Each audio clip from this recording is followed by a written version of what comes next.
Hello everyone. आज है 3 अप्रैल और आज इस वीडियो में हम बात करने जा रहे हैं फ्यूचर ग्रुप के बारे में।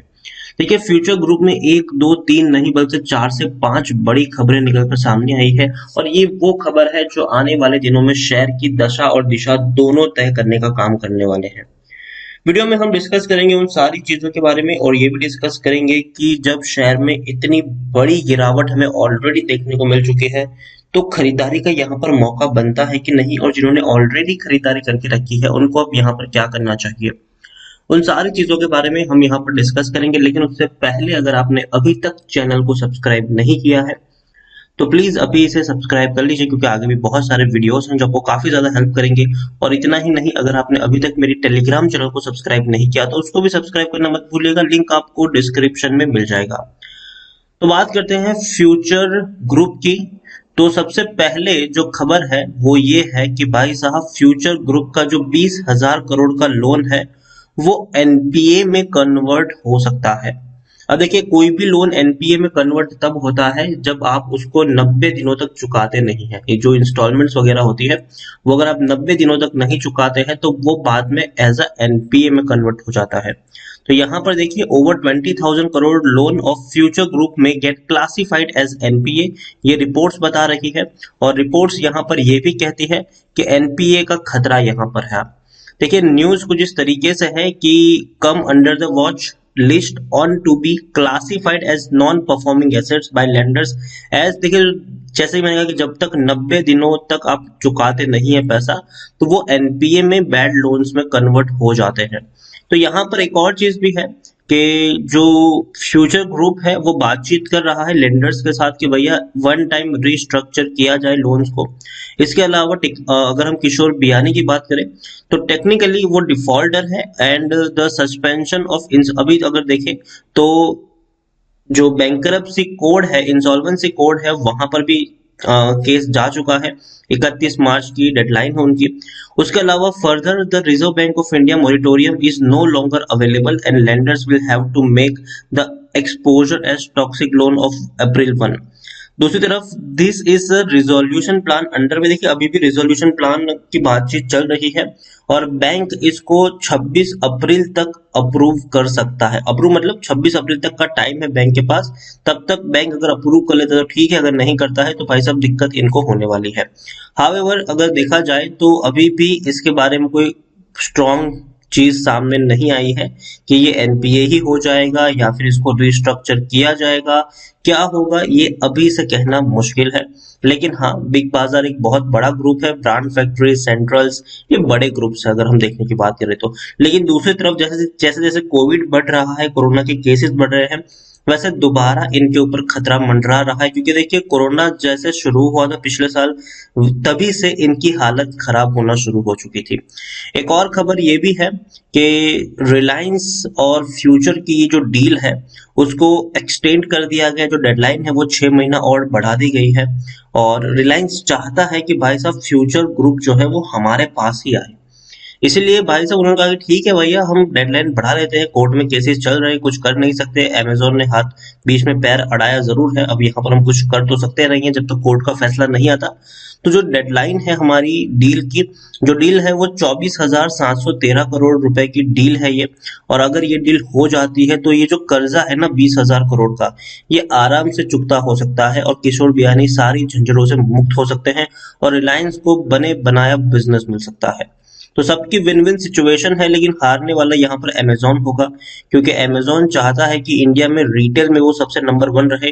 और अगर रिलायंस इतने बड़े प्लेयर के साथ अगर आता है, इतने बड़े बैकबोन के साथ आता है, तो कहीं ना कहीं अमेजोन को खतरा इनसे हो सकता है। और यही एक रीजन है कि अमेजोन नहीं चाहता कि ये डील हो और अमेजोन आने वाले दिनों में भी इस केस को लंबा खींचने की कोशिश करेगा। अमेजोन को पता है कि आज नहीं तो कल डील होने वाली है, लेकिन जब तक वो इसको खींच सकते हैं तब तक लंबा खींचेंगे, क्योंकि केस जब तक लंबा खींचता चला जाएगा तो वो टाइम होगा कि फ्यूचर ग्रुप है वो टाइम अभी बर्दाश्त नहीं कर सकता है। डील में जितनी देरी होगी उतना ही नुकसान यहाँ पर फ्यूचर ग्रुप का होगा, किशोर बियानी का होगा। और दूसरी तरफ जितनी देर होगी उतना ही अगर हम देखने की कोशिश करते हैं, शायद हो सकता है कि फ्यूचर ग्रुप की जो वैल्यूएशन है वो भी थोड़ी बहुत गिरती हुई नजर आए। लेकिन दूसरी तरफ एक और खबर ये भी है कि फ्यूचर रिटेल जो है अब ऑनलाइन आने का फैसला कर रहे हैं, ऑनलाइन डिलीवरीज का फैसला कर रहे हैं, ई कॉमर्स प्लेटफॉर्म को ज्यादा से ज्यादा एक्सपांड करने की कोशिश करने वाले हैं वो। और देखिए, future retail will deliver groceries and clothing from its main retail stores with in 2 hours. भाई साहब, ये कहना है कंपनी का कि हम 2 घंटे के अंदर अंदर ग्रोसरीज और कपड़े जो है वो डिलीवर कर देंगे। और अभी शुरुआती दौर पर अगर हम देखें तो ये चीज इन्होंने मुंबई, बेंगलुरु और न्यू दिल्ली में स्टार्ट करी है, और बाकी धीरे धीरे ये और 150 सिटी में ये सर्विसेज स्टार्ट कर सकते हैं। अब यहाँ पर देखें तो बिग बाजार के 250 जितने आउटलेट्स हैं इंडिया में, और जो पास वाले एरियाज हैं वहां से आपको ज्यादा से ज्यादा डिलीवरी देखने को भी मिल सकती है। देखिए, future the countries second largest brick and motor retailer has only had small e commerce presence. अगर हम देखने की कोशिश करें तो फ्यूचर ग्रुप की जो ई कॉमर्स प्रेजेंस है वो बहुत ही कम है, लेकिन उनका प्लान है कि आने वाले में वो यहाँ पर भी अपनी प्रेजेंस को बढ़ाएंगे, क्योंकि इंडिया अब ऑनलाइन आ रहा है। अगर हम देखने की कोशिश करें तो टाटा भी पिछले काफी वक्त से ई कॉमर्स में काफी ज्यादा पैसा स्पेंड कर रहा है, चाहे बिग बास्केट में बड़ा हिस्सा खरीदने को लेकर इनकी बातचीत हो। और अब देखिए यहाँ पर popular online grocery service Big Basket in which India startup group is seeking to acquire majority stake and Amazon both offer quick online delivery in India. तो इंडिया में अमेजोन है, फ्लिपकार्ट है, बिग बास्केट है, अब तो जियो भी यहाँ पर कूद पड़ा है। तो सब यहाँ पर ऑनलाइन चंक हासिल करने की कोशिश कर रहे हैं। तो कहीं ना कहीं फ्यूचर सबको पता है कि ऑनलाइन ही है। आने वाले दिनों में कोई मॉल्स में जाकर शॉपिंग नहीं करेगा, अगर करेंगे भी तो बहुत ही कम लोग होंगे, लेकिन ज्यादातर लोग ऑनलाइन शॉपिंग करना ज्यादा पसंद करेंगे, चाहे वो ग्रोसरीज हो, चाहे कपड़े हो, कुछ भी चीजों लोग ऑनलाइन उसको ऑर्डर करना पसंद करते हैं। और आप देखिए, Reliance is also expanding into e commerce operation with in JioMart online platform. Reliance काफी अग्रेसिवली यहाँ पर अपने आप को ऑनलाइन प्रेजेंस को स्थापित करने की कोशिश कर रहा है, और अमेजोन ये चीज जानता है कि कहीं ना कहीं अगर रिलायंस की ऑनलाइन में प्रेजेंस बढ़ गई तो खतरा उन्हीं के लिए है। दूसरी एक और चीज भी है कि फ्यूचर ग्रुप जो है और जो बिग बाजार है वो मेगा डिस्काउंट सेल अप्रैल में लॉन्च कर रहा है, और उनकी मदद कोई और नहीं बल्कि रिलायंस करने वाले हैं। तो मेगा डिस्काउंट सेल अप्रैल में आ रहा है, रिलायंस इनकी मदद करने वाले हैं, और काफी ज्यादा बड़े डिस्काउंट्स आपको देखने को मिल सकते हैं। तो ये भी एक बड़ी खबर है कि चाहे ही फ्रंट डोर से नहीं लेकिन बैक डोर से रिलायंस जरूर इनकी मदद कर रहा है, चाहे वो ऑनलाइन सेल करना हो या फिर चाहे वो एक बड़ा मेगा डिस्काउंट सेल इनके लिए प्रिपेयर करना हो। इतना ही नहीं, एक बुरी खबर भी है कि फ्यूचर एंटरप्राइज ने डिफॉल्ट किया है एनसीडी के इंटरेस्ट रीपेमेंट में, और कोई बड़ा पेमेंट नहीं था वो 15 करोड़ का ये पेमेंट था नॉन कन्वर्टेबल डिबेंचर्स का, और इसमें इन्होंने फेल किया है, मतलब पे नहीं कर पाए हैं, ये समय और टाइम से पेमेंट नहीं कर पाए हैं।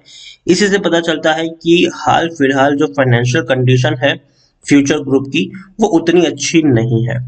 तो बहुत सारी चीजें यहाँ पर चल रही है। 20,000 करोड़ के एनपीए को लेकर हमने बातचीत कर ली। उसके अलावा जो डील है रिलायंस और फ्यूचर ग्रुप की, उसकी जो डेडलाइन है उसको 6 महीने तक बढ़ा दिया गया है। उसके अलावा फ्यूचर ग्रुप जो है वो अपनी ऑनलाइन प्रेजेंस को बढ़ाने की कोशिश कर रहा है। और इतना ही नहीं, अगर हम यहाँ पर बात करें तो अप्रैल में मेगा डिस्काउंट सेल भी इनका आने वाला है, और एक पेमेंट में इन्होंने डिफॉल्ट भी किया है। तो 5 बड़ी खबरें निकल कर आई है, वो भी बहुत ही कम दिनों में। तो फ्यूचर ग्रुप में बहुत कुछ चल रहा है, हर रोज कोई ना कोई खबर निकल कर आ ही रही है, कोर्ट में केस चल भी रहा है, और जिस तरीके के डेवलपमेंट सामने आए हैं वो डेफिनेटली किशोर बियानी के हक में नहीं है, वो अमेजोन के हक में जाता हुआ नजर आ रहा है। लेकिन फिर भी कोर्ट का केस है, कभी भी कुछ भी हो सकता है, तो कहना मुश्किल है। यहाँ पर फ्यूचर एंटरप्राइज में अगर हम देखें तो 8 रुपए 75 पैसे का ये शेयर है। पिछले 1 महीने में अगर हम देखने की कोशिश करें तो शेयर 13% तक टूटा हुआ था, 8 रुपए तक पहुंच गया था। बाद में एक बड़ी रैली हमें जरूर देखने को मिली है, यहाँ पर 10.5 रुपए से टूटकर नीचे आया है। 1 साल की अगर हम बात करें तो 21 रुपए के लेवल से टूटकर नीचे आया था, और बाद में थोड़ी बहुत तेजी भी आई, लेकिन जैसे उनके फेवर में डिसीजंस नहीं आ रहे हैं तो वापस से ये टूटना शुरू कर रहा है। वापस से तेजी आएगी जब इनके फेवर्स में कुछ पॉजिटिविटी लौट कर आएगी, खास करके कोर्ट के केस को लेकर अगर कोई अच्छी खबर निकल कर आती है तो शेयर में आपको रैली देखने को मिल सकती है, लेकिन वो शॉर्ट टर्म की रैली होगी। फ्यूचर ग्रुप का भी अगर देखें तो भाई साहब बड़े लेवल से टूट कर आया है ये। ₹70 से टूटकर ये नीचे आया है और लगातार टूट रहा है। ये शेयर ₹42 तक पहुंचा, बाद में तेजी भी आई। एक साल में अगर हम देखें तो पिछले एक साल में फ्यूचर रिटेल के शेयर में भयंकर गिरावट है। ₹162 के लेवल से टूटकर नीचे आया था। पिछले लंबे अरसे से उसने अपने आप को मेंटेन भी किया, होल्ड भी किया, लेकिन बाद में जैसे ही खबर आई कि भाई साहब किशोर बियानी के हक में फैसला नहीं जा रहा है, उनको बुलाया गया है और उनसे पूछा गया है कि हम आपको जेल में क्यों न डालें, और उनको अपनी स्टेटमेंट है वो रिकॉर्ड करानी है। इसी अप्रैल महीने में शायद 26 तारीख को ही इनकी हियरिंग है, और तब आप देखिए शेयर जो टूटा है वो वाकई में बहुत बड़ी गिरावट है। लेकिन फिर भी उम्मीद करते हैं कि आने वाले दिनों में तेजी भी आपको देखने को मिलेगी, क्योंकि फ्यूचर ग्रुप एक बहुत बड़ा ग्रुप है। कोई नहीं चाहेगा कि इतना बड़ा ग्रुप बर्बाद हो जाए, क्योंकि काफी लोगों की नौकरियां इस ग्रुप के साथ जुड़ी हुई है। और दूसरी तरफ एक और चीज अगर हम देखने की कोशिश करें तो कोर्ट का मामला है, लंबा चलने वाला केस है, तो अभी से किसी भी नतीजे पर पहुंचना सही नहीं होगा। लेकिन हाँ, मुझे लगता है कि लॉन्ग टर्म में शायद शायद फ्यूचर ग्रुप को किसी ना किसी तरीके से बचा लिया जाएगा। लेकिन फिर भी खरीदारी की सलाह तो नहीं है मेरी अभी यहाँ पर। अगर आपको खरीदारी करनी है, आपको लगता है कि फ्यूचर ग्रुप के हक में फैसला आ सकता है, तो आप रिलायंस का शेयर खरीदिएगा, क्योंकि फायदा इसमें रिलायंस का ही है सबसे ज्यादा। लेकिन फ्यूचर रिटेल का शेयर अगर आपको ₹40 से नीचे मिलता है, तो आप एक हल्की सी क्वांटिटी, अगेन मैं कह रहा हूँ हल्की सी, बहुत बड़ी क्वांटिटी बिल्कुल भी नहीं, शेयर खरीदने की सलाह नहीं है। लेकिन अगर आपको खरीदना ही है तो ₹40 के नीचे चाहे तो एक हल्की सी क्वांटिटी जो डूब भी जाए तो आपको ज्यादा फर्क ना पड़े उतनी ही खरीदिएगा, क्योंकि ये वो शेयर है जो डिपेंड करता है कि किस तरफ फैसला आएगा, किसके हक में फैसला आएगा। और फैसला आने के बाद अगर पॉजिटिव फैसला आता है तो तेजी भी आपको 3-4 दिन की देखने को मिलेगी, वापस से गिरावट आएगी, क्योंकि end of the day Reliance का जो प्लान है वो यही है कि इनके जो बड़े बिजनेस है वो रिलायंस के अंदर चले जाएंगे, और दूसरी तरफ इनकी जो कंपनीज है, जितनी भी फ्यूचर ग्रुप की कंपनीज है, उन सबको मर्ज किया जाएगा।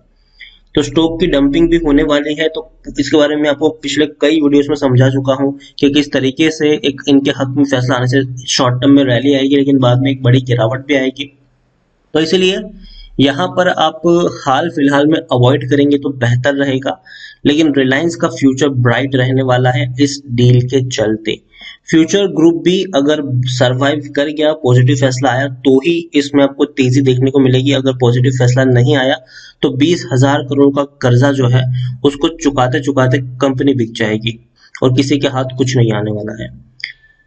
तो वीडियो को यहीं पे एंड करूंगा। पसंद आया हो तो लाइक करें, शेयर करें। चैनल पर अगर पहली बार आए हैं तो प्लीज सब्सक्राइब करें, और फ्यूचर रिटेल के बारे में और फ्यूचर ग्रुप में ये जो डेवलपमेंट हो रही है उन सब के बारे में आपका क्या सोचना है वो भी आप मुझे कमेंट में लिखकर बता सकते हैं।